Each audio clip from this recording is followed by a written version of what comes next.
The battle lines are already being drawn for a future Labour government. The General Secretary of the Unite Union, UK's biggest, which is a major backer of the party, says the Shadow Chancellor must borrow and spend more to fix the country's problems.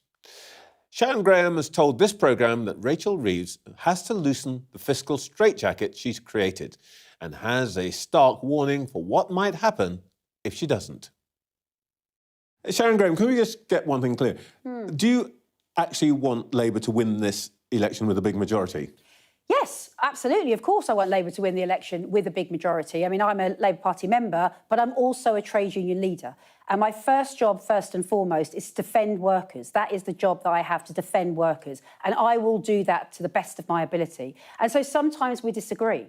And I think when you disagree, people have to be big enough just to allow those disagreements to happen. Nobody thinks that everybody agrees all the time in terms of the movement. And of course, I have come out very strongly because I'm defending workers on two core things: fire and rehire, and also on the oil and gas industry and the lack of a plan for the oil and gas industry. And I've also spoken very, very clearly about growth and what's happening about growth. So yes, of course, I want them to win. I'm asking my members to vote Labour. I'm voting Labour. But that does not mean that you have to agree to every single thing. And it does not mean that you say, look, actually, you're wrong in this situation. And I think you need to do something slightly different. Well, let's talk about each of those in turn. But before we get to that, how did it feel to be in the so-called Clause 5 meeting where you agree the manifesto and to be the only person in the room who wasn't going, yay, let's go for it?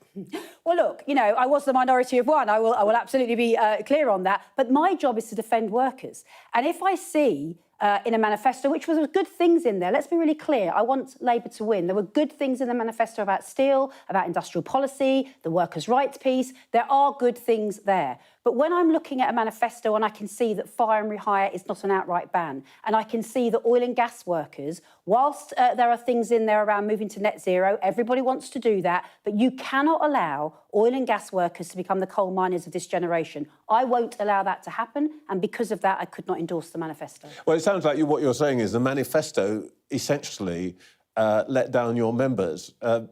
Is this the beginning of the good old Labour tune, betrayal?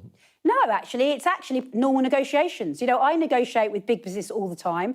You know, I try to put stuff forward, we try to get deals. And in the real world, people disagree. This is very old school of you, isn't it? I mean, these days, Labour trade unions are Labour trade unions rather than trade unions. Well, look, I think, you know, in the recent past, you couldn't see where Labour ended and the trade union began.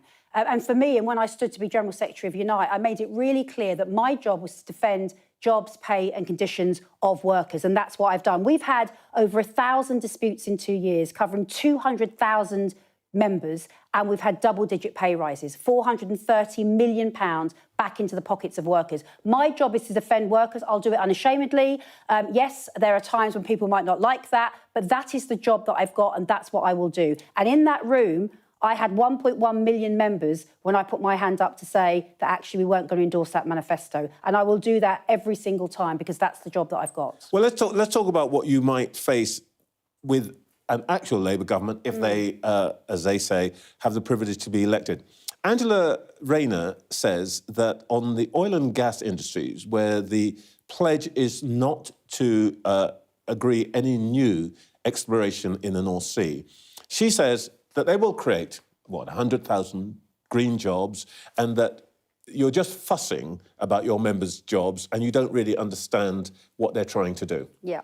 Well, I've negotiated for 35 years, Trevor, and one thing I know is you read between the brackets. So two things. When you say I'm going to ban fire and rehire, if you're allowed to use it for restructure, that's exactly what British Airways did to 36,000 workers. That means it's not a ban. If you ban it, no ifs, no buts, you cannot use it. On oil and gas, I'm really clear. You cannot let go of one rope before you've got hold of another rope. And what we need to see in terms of oil and gas is that we need to see a proper plan with investment behind it. There's no point saying we're going to create jobs, but you're not going to show where the money is to create those jobs. Now, I've put forward a very detailed plan in terms of what it would cost and those jobs. Angela says she's got a plan.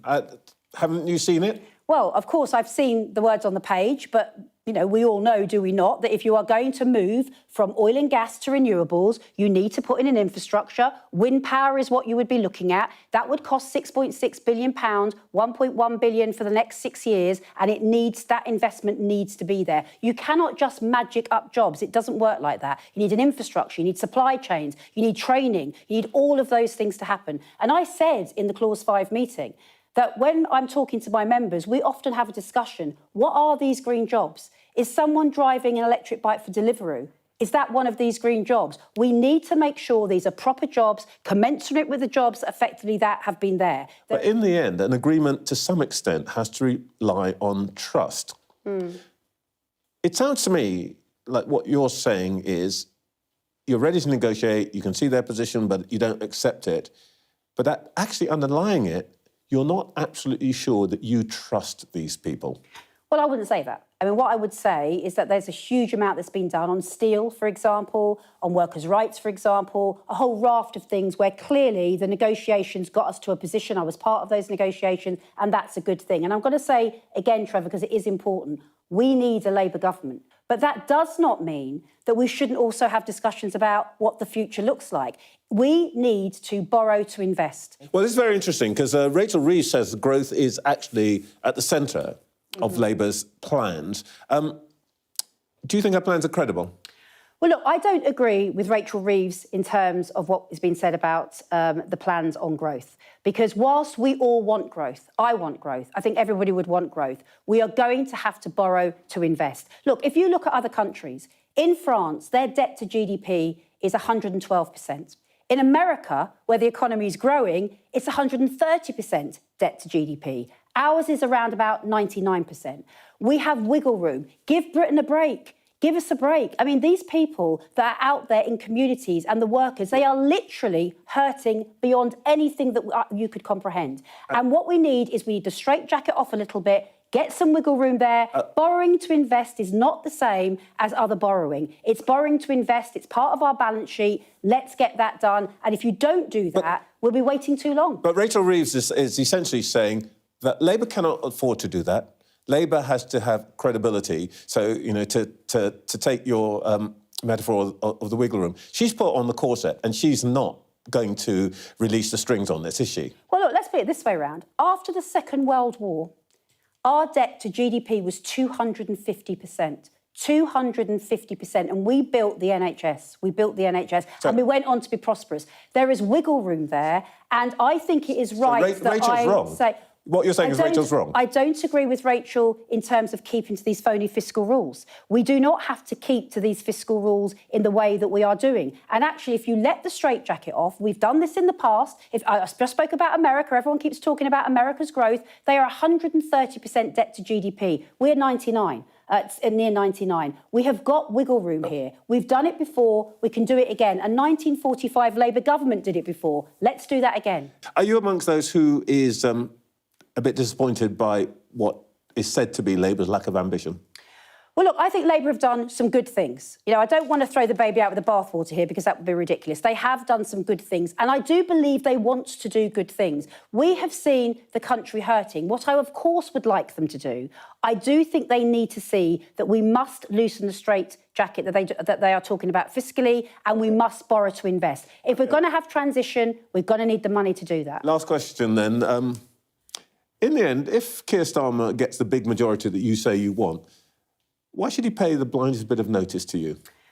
Well, first of all, I think he will, because I meet K Starmer and he understands that I have got a job to do. I say many, many times in conversations with Labour, I am here to fight for workers. That is the primary job that I have.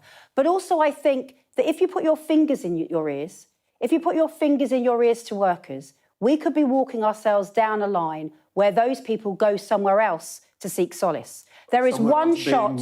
There is one shot for Labour to get this right. We've seen the polls. and how volatile the polls are. Less than 5 years ago, a short time ago, there was 80% majority for the Tories. That has now moved over completely. So there's one shot to get this right, because we can see that there may be difficulties ahead if that is not the case. When you say there's somewhere else for them to go, where are you talking about? They're not going to go to Conservatives. Are you talking Reform? Well, we can already see. I mean, I don't think it was coincidence that Nigel Farage launched his manifesto in Merthyr Tydfil, one of the poorest parts of the UK. And I think Labour have got one shot. We can see the volatility of the electorate. One shot to really say to workers and communities, we are with you. We can see the pain that you're going through. And to say to them to wait for growth.